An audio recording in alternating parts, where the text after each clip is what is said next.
শ্রবণ কর কানে।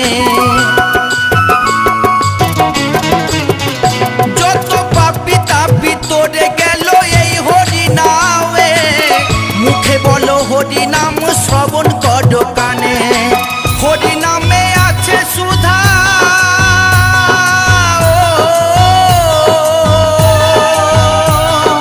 হরি নামে আছে সুধা অমৃত সমান। কে আনিল রে কোথায় ছিল রে মধু মাখা হরি নাম।